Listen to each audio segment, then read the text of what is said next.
Hi guys, it's Ali from JCW Ventures. Today, in this video, I'm going to go over how to look after the dreaded N14 engine. I love it personally. Obviously, I know a lot of people that don't. That's why it gets all the flack it does online.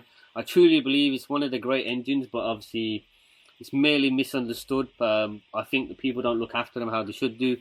If you're buying an N14 engine mini and you don't want to do any maintenance on it, it's the wrong car for you. But obviously, in this video, I'm going to distill everything, all the issues that I've come across, how to get rid of them as much as you can, and how to keep the engine going as much as you can. Obviously, now I'm just going to go over everything, and feel free to drop comments in the description below, and I'll happily answer them so you can keep your N14 going forever like I have. Mine is 9 years old and over 130,000 miles on the clock. And there hasn't been in one day that it hasn't started on me. So I'm going to go over everything that I know so I can pass on to you guys to look after your N14 engine. So one of the first things I cannot stress enough, regular oil changes. Given the engine shares the oil with the engine necessarily, and then in turbo, because obviously it being turbo engine, it is heavily reliant on the oil going around the system. So in most countries, obviously places wherever you live, I should recommend taking 030W oil. Obviously I use Castrol Edge, what I have been doing since I've owned the car basically, and I keep my regular oil changes to about 10,000 miles. So ideally around roughly every 6 months I'm basically changing oil. I roughly cover about 10,000 miles in about 6 months driving, but then that varies. Obviously now with everything going on, I probably just will get an oil change after everything's done, because given the car, how long the car's been sitting as well. And then that balls into another line as well. If you are, especially you are going to tune your Mini, or you've asked it to produce more power than it standardly should do, I recommend people that I've seen, the friends that have had their Minis tuned, you want to drastically cut down when you've got to do more oil changes basically. So every 5,000 miles, I recommend getting the oil change done. Obviously, when you're doing that oil change as well, can't stress this enough as well. Please, for the love of God, use OEM Mini's basically oil filter. I've seen other performance filter just not do the same work as the original Mini one did. So this is one of the scenarios where you would ideally stick to what the Mini gives you, given that the filters don't really break down in the heat and everything. So that's the given option. Basically, I do see people online saying you should use a 530W oil. Personally, the reason why I use a 030W is that's what's been recommended by the engine.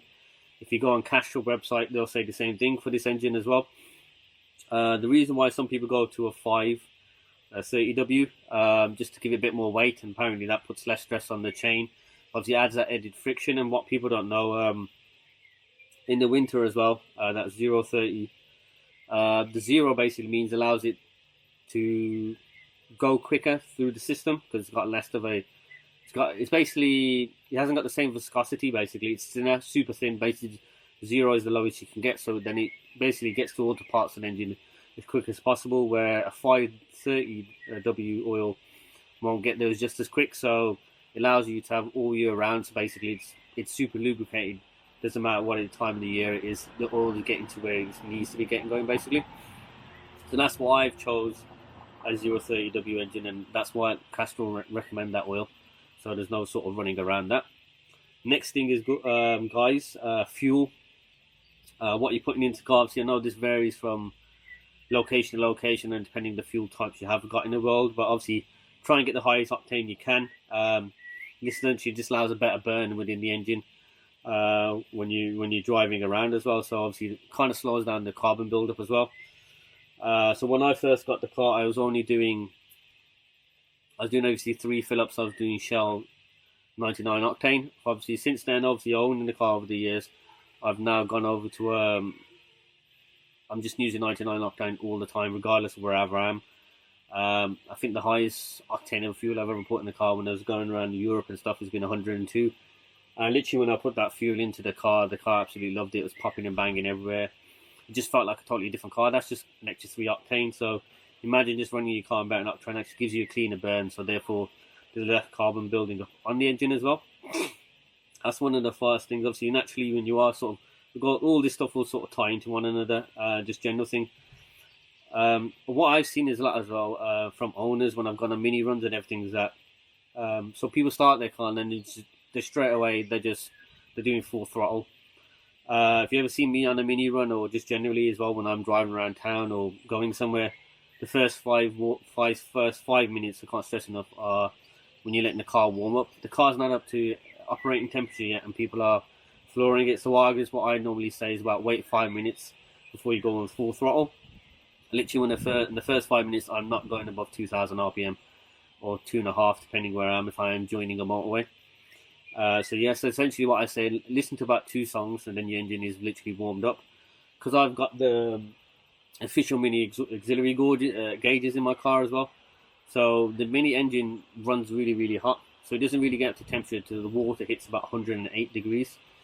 So that generally takes a 5 to 10 minute drive, depending on what time of the year it is. Obviously, naturally in the summer, when I do get in the car, the water temperature gauge is sat at 30 already, so there's 30 degrees already in there in the heat, so it naturally just warms up quicker over the summers. And obviously, naturally, when you go into the winter period, it does take a lot longer to warm up. Naturally, like everything, the first 5-10 minutes is crucial to any engine warm up. That's literally the reason why the McLaren F1, arguably one of the greatest cars ever created, has ever graced the road. It literally has a light. When the car is warm up, then it requires you to go full throttle. So when that light goes off in the McLaren F1, that's when you should go on full throttle. Otherwise, that light stays on after about 5-10 minutes. When everything reaches operating temperature, then the light goes out, then you can go full throttle in it. Vice versa, other way around, when you've done your journey and everything, what I normally done, I've always done as well, I let the car idle between 30 and 60 seconds. So I give it some time to let it idle when I've done a short journey or a long journey. I've come off the motorway, I've arrived at my destination, so I'll start unpacking the car, wherever event I'm going to. I'll start taking stuff out the car, but I'll leave the car idling for a while, just to let it, obviously I know that different laws in different countries, you can't let a car idle. But yeah, ideally I leave it for idling for a while to let the oil cool down the turbo properly. That doesn't allow much sludge being built up on the valves as well as it idles, so lets everything cool down to a reasonable level. It's just purely same thing when I'm starting up the car as well. Just letting it. I don't essentially do the thing where I let it idle on the driveway. That's actually causing mechanical wear on the engine. What I've read online and what I've done research by myself. Should ideally just get in the car and drive it. That's what I've always done in the winter. I scraped everything off and then I start the car. It just allows you to drive a bit slower, let the car engine warm up, and actually you're going to warm up with the car as well. Then it will be up to operating temperature. You don't want to cause any wear in the first 5-10 minutes, and that's where your engine wearing works. But yeah, generally as well, the N14 engine, what I've noticed when I've owned it, especially for over a week, I've driven it around town, it literally hates me from doing that. It's essentially an engine that loves to be driven, loves to do long runs, and I've noticed whenever I've done short journeys around town, it starts going all lumpy. As soon as I take it on the motorway, it goes into the higher RPMs. Once the car's at operating temperature, it just purely loves being at high RPMs and just likes living there. But yeah, it's one of the awkward quirks. Basically, it hates. It's not a city town driver car. It prefers going around high speeds or being on motorway speeds. So then that brings on to the next thing. Is obviously it's kind of weird because many say you don't need to change this because it says it's for life. It's the fuel filter. They say that's for life, but ideally I would say after about 50,000 miles or about 3 years, depending how much driving you're doing, whatever comes first, basically get that changed. If I quickly show you guys what a oil filter looks like, what a fuel filter looks like after 50,000 miles, that's what it looks like. It's pitch black. It's kind of ridiculous that this never ever gets replaced, or you're not advised to change it. The mini diesels, they get changed all the time, regularly, in the service periods, but the petrols, no one talks about this. It's bizarre because this obviously a certain amount of point, like any filter, it's not filtering anything, so not only the gunk or the sand, it's allowing it to pass into the engine, which is not going to do good long term for the health of the engine anyway. It's ridiculous. So ideally do that, change that. Same thing goes for the gearbox. So another bewildering thing, many say you never need to change it, but I changed one at 50,000 miles. So I'm due another one soon anyway, so I'll probably either get Lowen as a specialist to drop the oil out and do the fuel filter at the same time to change the oil. It's a major thing. The gearbox is a lot of money. It's probably, you're talking a couple of grand easy, 3 to 4 grand easily. And the sake of having better gear changes and letting the car do what it's supposed to do, keeping it essentially at its maximum efficiency, or to get better fuel economy, you should just get better fuel and make the car feel new. So ideally, please change it every 50,000 miles. You can thank me later when you do change the oil in it, that the gearbox changes are so much more light and day different. If we then go into another thing, essentially a few things that essentially plague the N14 engine and why it gets a lot of flack as well. The timing chain. Once again, this is purely, a lot of the issues do tend to arise purely down to the fact that people haven't done the basics. Again, regular oil changes and fluid changes, I cannot stress that enough. So my timing chain only went after 89,000 miles. So after all the track days and everything that I've done with it. So during that period of time, I've done about 8 or 9 oil changes. Mine didn't go up to about 89,000 miles. And because I've paid for the Mini extended warranty as well, that was done free by Mini. Otherwise, like I said to you, some places, specialists can be around for £600. But then again, that £600 I didn't have to spend it. But then if you were doing directly with Mini, they charge you over £1,000 plus, for what I've gathered just to their labour rates, because Mini charge around £140 an hour for labour rates. That's their going rate. But then if it goes down only if it's an accessory. So yeah, ideally, go once again, if you're doing oil changes every 10,000 miles or 5,000 k if you're tuned engine, it will survive. It'll go in for a very long time. And obviously, I know Mini recommend only changing the oil at 20,000 miles. Forget that, chop it in half. And Mini SA, they did the same thing as well. Over the last few years, they used to keep to that 20,000 mile indicator for oil changes. They've drastically reduced that. They literally now to say themselves 10,000 miles, please get an oil change. I don't know why Mini UK don't translate that, but it is what it is. Another thing that plagues the Mini as well, the high pressure fuel pump. I'm essentially on my second one now. My first one went out around about 50,000 miles. And then my next one, most recently, went on about 80k later. So I got to revise the fuel pump over time as well. So that one's done at 80,000 miles. Around then, car wasn't running smoothly. Would come on and off boost. There was variation in how it would throttle, and you see sometimes it would just get dead spots. Then actually just went into limp hold mode. Once again, Mini extended warranty, that was placed free of charge on both sides. So yeah, the first one was at 50k and the one was at 80k. Once again, that pulls back to what I said before. Please get the fuel filter changed at the same time if you are going to do high pressure fuel pump whilst it's there when they stop taking it apart. The fuel filter is actually relocated underneath the back seats in your Mini. So if you take the seats out, there's 2 little black covers. Take them off. In one of them, I believe it's the left-hand side. So my side and the driver's side on the left, I think. You take that out, put the new filter in. The filter's around 24 quid or 16 quid the last time I remember. Obviously, prices have fluctuated over the last time I've done it probably. But yeah, just get it changed. It will save you, allow the fuel pump to work how it should. There's clean fuel going through the pump. That won't allow it to be clogged up. But obviously, naturally, it is a common issue across the BMW range as well. With the BMW 135i's, the same generation, they get fuel pumps going. Obviously, over time, that's been revised, so you get more longevity out of them. Ideally, stick to an OEM Mini one because they revised it. Obviously, hit and miss sometimes with fuel pumps, different off-branded generic fuel pumps that have come across the way as stuff has changed. Next thing is kind of annoying at the same time, as most car engines now, thermostat is made out of plastic, so they tend to leak and break over time. I've lost count now how many times a thermostat's gone in my car. I've honestly and truly believe I've been for about 6, 7 or 8 of them. I've literally lost count now. Once again, done an extended warranty. Sometimes either they're leaking over time, they either snap or break. Given it's plastic, it's inevitable they're going to crack or break over time. Sadly, there is no aftermarket one. I've seen them try and keep it go longer. Sadly, it is what it is, and I've got to stick to OEM part.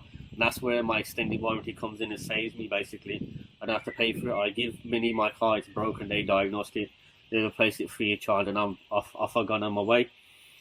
And then, yeah, so it's just annoying. It's annoying the thing that breaks on the Mini is the thermostat.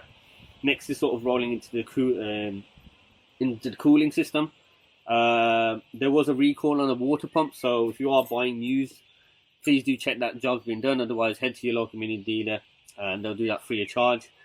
So it's just really annoying. I've had a few. One was just on a preemptive. They did a recall on it early on in the car, so that got replaced. And other times it's broken, and sometimes there's been another recall on it because that's caused issues of the car catching fire because it's not cooling it when you've let it to sit. Sometimes in some of the cars they're fan on, and obviously given the term on the warmer heat, so the thermostat really is not reading where it should be. The coolant comes on and it cools the rest of the car.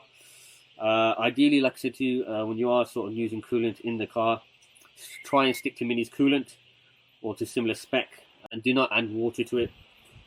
Always add distilled water, because what normal water does, the contaminants in the water that we drink, has limescale and everything like that, calcium, that actually destroys your cooling system over time, and it ruins the pipes, and it actually reduces the efficiency of the water pump, and all the pipes that go around, everything where the coolant is going around, basically ruin your cooling system. It is actually literally one of the main reasons why cooling systems in many cars fail, because people have used normal water. And over time, ironically, my pipes, they started, like I went to Scotland, one of the pipes burst when I was up there. Another issue, I bought a shed load of coolant from Costco, and I was shoving it in the car, and it was dripping it, and it was coming out.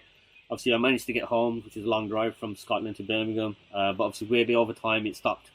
The leak actually stopped, but then it was a burst pipe. But then what I did with Lowen, what you can do as well, I bought the Samco coolant pipe, so I'm not going to have that issue again. Naturally, as the car has aged a lot now, it's 9 years old, so naturally pipes and stuff, they become brittle, like over time, like plastic that generally normally does. It goes brittle, so at some point it's going to snap and break. So what I've done, I got rid of all the coolant hoses, and I've gone Samco hoses. They're silicone-based hoses, and they're really, really more durable, and they will not tend to break or snap, anything like that. That's completely changed all the piping in the system, so I will not essentially have a coolant leak with the piping. Maybe around the water pump, anything like that, or basically the reservoir tank snapping or cracking all the time as well. Generally, another thing as well, what people don't realise as well, the reason why you get awesome fuel economy in your Mini as well is because the variable valve timing in it, so the Vanos. Sadly, over time, this does get clogged up. It's like a little sensor that goes inside of the engine. In an N14, there's only one. If you have got an N18, they have two. There's mounted at different points in the engine. There's one up top and there's one down below. So what the Vanos does, basically allows the variable valve timing to give you better fuel economy. It gives you better burn wherever you are, but sadly, over time, that gets clogged up. And obviously, then that goes back to another issue as well. What you should be doing is regular oil changes. That reduces the time it gets clogged up. If you are not doing regular oil changes, that will get quickly clogged up.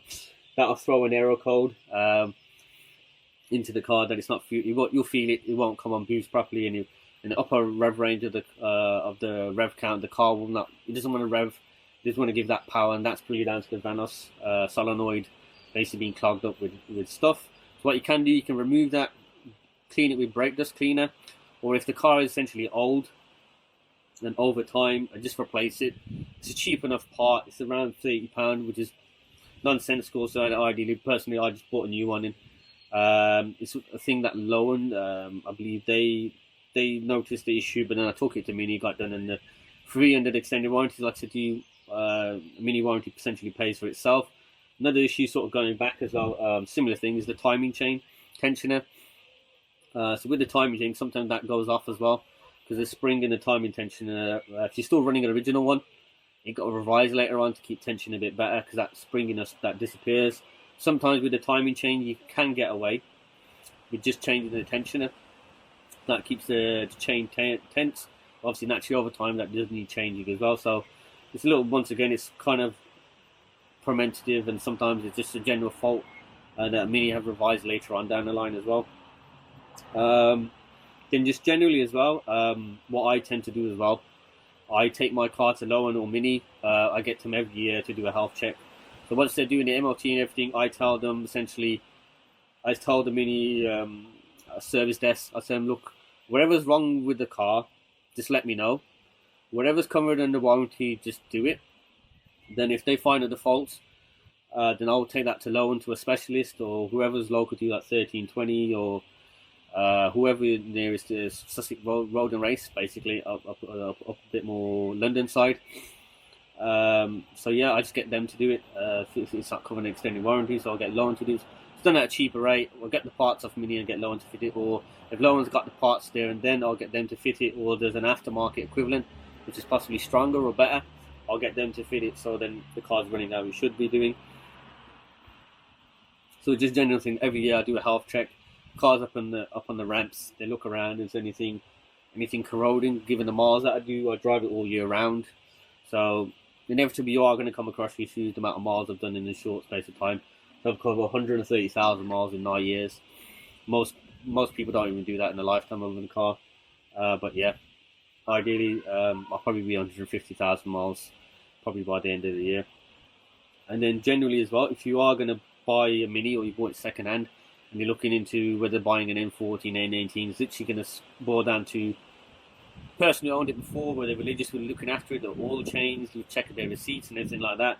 And vice versa, you are going to buy a Mini, do go on the government website in the UK and check if there's any recalls outstanding on it. So literally what you do, you put the number plate in. I'll put that link in the description anyway, and all the kind of stuff where I've bought everything as well. So that will allow you to check if there's any recalls outstanding. So I've had the water pump recall, I've had the oil feed line, so in between the oil feed line and the turbo, that came loose, spat hot oil on the engine cover, and that caught fire, so the Mini had to do a recall on that.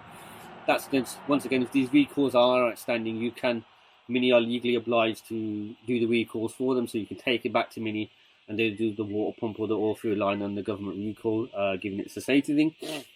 And another thing I sort of usually use as well, I don't know if other people do it, because I find it very difficult when I'm doing oil changes or generally checking the oil on my car. So I essentially use I don't use the OME Mini oil stick, I use the Craven speed dipstick. That allows you to better check your oil, just purely down to the fact, if you can see there's notches. You can clearly see and define how much oil there is in the engine, so that allows me to give me a better rate. For the love of me, 9 years on, I've owned in this car, doing all the miles, I cannot tell how much oil's in the car. So when I take the original dipstick out, put that in, measuring off that, and then yeah. So in that little box I keep it's a 99 special off eBay. It's like a little plastic funnel. It collapses in itself, so I can quickly put oil in the car wherever I need to without creating a mess. And I keep a set of plastic gloves in there, so I get oily hands, and then when I'm going back into the car, it's a complete mess after putting more oil in an N14 engine. That sort of covers everything that I need to sort of distill. And obviously the last few things as well, oil catch cans, basically kind of think they're kind of pointless, purely down to the fact that you actually all you're doing is slowing down the carbon buildup. If you want to slow it down, that's fine, but even then at some point you're going to go down to the point where I got to get the car decoked anyway. So the cost of actually putting a catch can in, and then all you do is delaying it a couple of more months or maybe a year before you have to get it decoked anyway. So me personally, I've left the catch can off the car, so I don't personally see the point, because it's going to get decoked. What I generally do now, every 2 years I get the car decoked, just to keep it going in optimum condition. So depending on your driving style and how long you tend to drive, and all the circumstances behind oil changes and just generally looking after the car's generally going to need decoking. Doesn't matter what you're physically going to do. So yeah, so decoking is around £200. Just got to look at it this way: every 2 years I've got to spend £200 getting it decoked. When I had my first time I had it decoked after many years, I literally gained 15 brake horsepower just by getting a decoke. Totally felt like a different car. The oil consumption went down as well, so that's a positive note as well when I'm getting it decoked. And obviously the torque returned as well, so I gained like 20 foot-pounds of torque straight away. So I was only 15 brake horsepower, 20 newtons of torque basically, and this car just felt totally different. Had a new stretch of life, and it just kept on going. So once again, if you are going to buy used, get it decoked, and vice versa. If you feel your car's sluggish over time, having owned it for a long period of time, maybe look into getting it decoked, because mine was caked up. I didn't get mine within about 70,000 miles on the clock, and it made a massive difference. It totally felt like a different car. One of the best things you can do to car, just keeping the valves. They do need cleaning. There's no sort of running around away from that. The only sort of other sort of minor thing, or generally an issue on BMW cars anyway as well, mini cars and many German cars, just general cars in general as well. If I just think more and more, the more and more I think about it. What causes a lot of oil burn as well is the valve stem seals. They go over the time because they're made out of rubber. They just sort of perish and allow oil to seep through the congestion chamber basically, and you're basically burning oil unnecessarily than you should do. And then the other issues rarely that's just poor maintenance, or you're just ragging on the car all the time when it's cold, is piston rings, but then that's an issue into itself. But yeah, valve stem seals, another annoying thing of German engines. Basically, they go after time and you need to replace them. You can do a valve off job, that's around £300. So without taking the valves off, it's around £300, and then if you do take the valves off, it's around £600. So it's a lot of money. There is a massive disparity. If you can find someone without taking the head off, then it works out cheaper. But if not, you got to take the whole the head off and then do that. But that generally, guys, that covers everything of the wear and tear that I've had in my car, all the issues that have risen, and obviously maybe the issues that will arise about you, whether you've bought the car new, you owned it for a long period of time, or you're buying a car second hand, or this is your first Mini. So that gives you an overview of the N14 engine, some of its issues. Some of them are general issues like the decoking of the engine, coking up of the engine. That's a direct engine issue. Doesn't matter what brand it is, they'll cover that same issue. Some it happens quicker, some less so, depending on the age of the car, and obviously technology moves over vastly over time. Yeah, so all the timing changes like the Mini. Just keep your fluids regularly changed, and the car will look after you and it won't break down. But generally, guys, that covers everything. There's more stuff on the website at jswventures.com for all the journeys and adventures that I do, so go and give the website a look, and vice versa, to keep this channel growing. And I need your support as well, guys. The more and more I can do these videos, so click that subscribe button, obviously share the video, someone that's possibly buying a new Mini, as a used car basically, or just generally overview of the N14 engine, that maybe you want to learn something about the engine and all its faults. So give me a subscribe to help the channel, and leave any comments or anything that I've missed in the comments below. If there's anything that you do need answered or any advice, happy to answer them all, guys. So, well, as always, guys, it's a mini adventure, and I hope this video has helped you in any way, form, or shape. Peace.